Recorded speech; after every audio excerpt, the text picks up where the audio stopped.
Good evening, Mr. Cabrera. I'm Shadow Wolf, the host of El Gringo podcast here in Germany, English podcast covering the Toros just here from Germany. And I have some question, or at least one question for the next game at Las Vegas or against Las Vegas. My question would be, the game against Vegas will be a completely different story than last year, because due to their almost completely new roster and coach compared to last season. So my question would be, to what extent did it make the preparation beforehand a little bit more difficult? And what can the fans look forward to on Sunday?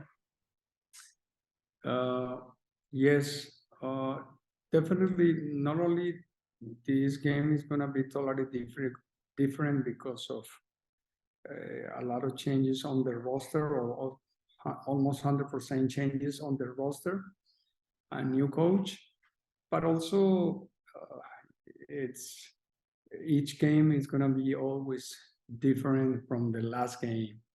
But definitely we have last year we were very good, but we lost 1-0. I remember they scored one goal. They had only one or two shots, and we had like 29, and then we couldn't score. So I hope it's going to be different this year, in the sense that we want to make sure that we are successful in our opening game.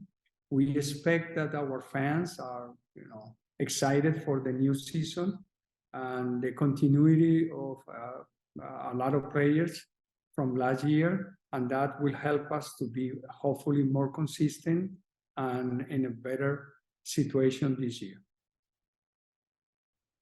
Thanks, dear coach. Go ahead, Ray. Coach, good evening, and thanks for taking time out of the busy schedule.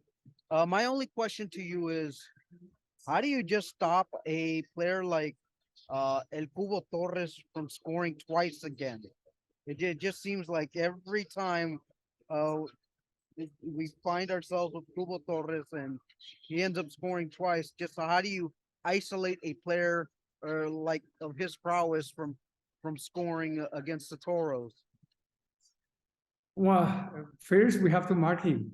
Last year we didn't mark him, and if you don't mark a player like Cubo Torres or any player, a forward, it's going to score. So last year we didn't do well. We didn't do a good job marking Eric when we play against OC. And he was able to score 2 goals, and that's very complicated. But we know we are prepared, but we have to understand that we need to start more solid, and understanding that we cannot continue making the same mistake that we made last season. So hopefully we have learned our lessons, and we are preparing ourselves in the right way, with the right mentality, to execute a better plan. Thank you, Wilmer. See you Sunday. Quick question, Coach. In regards to obviously the excitement that the guys are showcasing right now, obviously 3 days away to when the kickoff, how is the mood in the locker room before Sunday with all the guys right now? I don't know, because I never go to the locker room. The locker room is a sacred place for them. I don't like to get into the locker room. I think it's just a place only for the players. But always it is important to have a good mood. Right now, no pressure. Right now, it's just we're working. We're trying to make sure that we are preparing ourselves physically and mentally for the game on Sunday, and that's it. We don't have to put more pressure. It's enough pressure that they're gonna put them on themselves because they want to do well, because it's the first game of the season. It's also here at home in front of our fans. So right there is a lot of pressure. We want to win. We want to do well. and that's the mentality and the objective. Good evening, Mr. Torres, and greetings from Germany down to Texas. I'm Shadow Wolf, the host of the El Gringo podcast for an English and German podcast about the Toros. And I prepared one question for you. My question would be, with the new season just around the corner, how are young players like Taylor Davila and Ian Cerro doing? And maybe to add another question, as a veteran compared to those young lads, where could you help them improve their gameplay in the upcoming season? Cheers all the way to Germany. I think it's a good group. It's a great combined group. We have experienced players and we have young players. The guys you mentioned, I think they've shown their abilities. They've shown the hunger to be here, and I think they're still on a learning streak. They're gonna learn a lot from us, and as much as I can, as long as I'm here, I will try to help them gain more experience. I know Davila plays in the middle with me, and constantly I'm trying to make him more aggressive. I'm trying to make him think a little bit quicker. He has a lot of talent. He's a great player. He has a great left foot. So I think he'll do great this season. And the other guys you mentioned, I mean, everybody's ready for this Sunday. Everybody's motivated, and obviously there's going to be a lot of nerves, but I think it's always good to have those nerves, and it's going to be a great game against a great team, great young team. So we're looking forward for this Sunday, and we're ready, and hopefully we can get these 3 points on here at home. Thanks. You're welcome. Ray. Hello, Gringo. My name is Ray Silva, South Texas Sports. Welcome back to the Valley. I guess following up on Shadow Wolf's question about the new acquisitions in the midfield for you, now you get to become a little bit of the teacher. How has that role suited you for now that the preseason's over?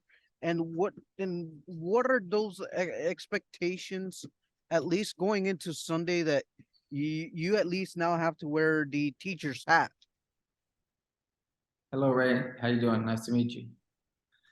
I think it's been my role since I've been in the league, since I was in Colorado. I think that switch turned on last year. So it's been a great experience. You know, I mean, I like to help younger guys, and I like to see them grow, and hopefully one day they can make it to a big team in the MLS or in Europe. So, I mean, the things that I've learned as I was a young player and the experience I have now is totally different. So, I mean, as I'm playing and I'm trying to coach at the same time, because I want to help those guys out, and I want to help the team out in general. And we want to win. We want to win as a team. So, I mean, I try to do as much as I can, because I know I have to do my job well. But if I can help the other guys out, I would do that. I will do that too. But on training, if we're training, you know, I'm constantly talking to those guys. I'm constantly telling them what can they do better. So that's basically my role, and I think coach knows that. So, I mean, I'm doing the best I can, and hopefully this season we'll do good. And my final question, how important is it to get off to a quick start here at home, knowing that there's a little bit of more added pressure, that there's more returning players? And for you personally, you know, this is kind of like, I want to see it as a little bit of a revenge here, because you didn't adapt to the team until like in the later part of the season. Just what's that motivation for you now, entering this season and beginning on Sunday with that home opener? It's a lot of motivation. You know, it took me a few months to get started. You know, it's a big revenge for me, because I didn't start playing almost to the middle of the season, and we struggled a little bit getting points and getting qualified to the playoffs. So I think we got to take advantage of every home game and make ourselves count here, and take as much as points we can possible here at home. So I think we have a great team. We have a great combine of young players that that are ready. They're hungry, and you can tell in training, you know, they're ready to get out there. So hopefully this Sunday we start off with 3 points, and then from there, I mean, during the season, all the home games we try to win them, so, you know, so we won't have to be worrying about winning the last 5 games to be qualified. So, you know, hopefully we can win every home game and get good results on the road too. Go ahead, Ruiz. Yes, Ricky Ruiz, thanks for taking time out of the busy schedule. Just gotta ask you this one. For you, it's game week. Just what are those preparations like for you right now? And what's kind of going through your mind as season opener is approaching fast for Sunday? Nothing too much, just excitement. We're ready to get back on the field. It's been, obviously we've had some preseason games, so it hasn't been like we've been away from the field for too long, but at the same time, this is where it really matters. So we're all excited to get back on there, and we're hoping to start with 3 points. Shadow, do you have a question for him? Yeah. Good evening, Mr. Ruiz. I'm Shadow Wolf, the host of a Gringo podcast here in Germany. So I'm sorry if my English isn't just perfect like a race. My question would be, compared to your last season, you are having another colleague from your Chattanooga days now at the Valley with Juan Galindez. And I wanted to ask, what can the fan expect from your former bond with Jonathan Ricketts and Juan Galindez? And what are you looking forward to with both of them in the new season? Well, I obviously got to play last year with Jonathan, and it's been we've had a good connection. I thought we were both able to play well on the same side when we did last year. So I think between like Jonathan and I, we have that connection, and if we have Juan in the mix, then I think it's just gonna add on to it. So I think it'll be positive for the team. Okay. And then looking into the first match of the season, obviously we got Las Vegas coming in, and both teams don't know each other technically just yet because it's the first game of the season for everybody. How do you guys prepare pretty much for a ghost match against a team you don't know what you're going against to make sure you have a good result and open up the season in the right way? I think it's just gonna be the same way as it's gonna be every game. I think we just gotta focus on us. We gotta make sure we have our game plan on point, and I think if we can do what we have to do and what we need to, and not worry about the other team, I think we can be successful.